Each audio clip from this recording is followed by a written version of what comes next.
अब इसे बुरी खबर कहे या हमारा दुर्भाग्य, लेकिन जब से लोकसभा चुनावों के रिजल्ट सामने निकल कर आए हैं तब से विदेशों से कुछ ऐसी खबरें सुनने को मिली जिसकी उम्मीद शायद पीएम मोदी जी को भी ना हो। दरअसल आप सभी जानते हैं कि इस बार लोकसभा चुनावों में राष्ट्रीय जनतांत्रिक गठबंधन यानी एनडीए ने जैसे तैसे 240 के आंकड़े को पार कर लिया और प्रधानमंत्री नरेंद्र मोदी लगातार तीसरी बार बीजेपी सरकार बनाने के लिए चंद्रबाबू नायडू और नीतीश कुमार से बात कर रहे।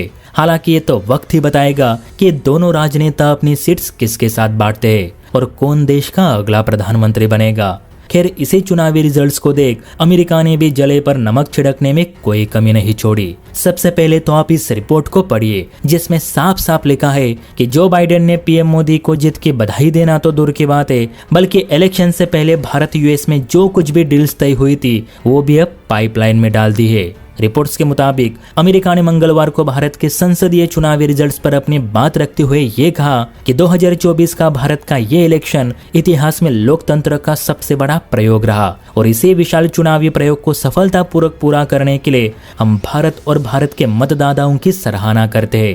चलो यहाँ तक तो बात ठीक है, लेकिन आगे अमेरिकी प्रशासन ने जो कहा वो मोदी जी को बहुत चुभा होगा। तो अमेरिका ने ये कहा कि चूंकि अब नरेंद्र मोदी बहुमत से अपनी जीत हासिल नहीं कर पाए, 400 सीट्स का उनका आंकड़ा था, बदहाल वो 240 तक ही पहुंच पाए और अब उन्हें अपनी सरकार बनाने के लिए महागठबंधन का सहारा लेना पड़ेगा। तो ऐसे में नरेंद्र मोदी को नए पीएम की शुभकामनाएं देना सही नहीं होगा, क्योंकि इनका विपक्ष अभी भी बाजी पलट सकता है।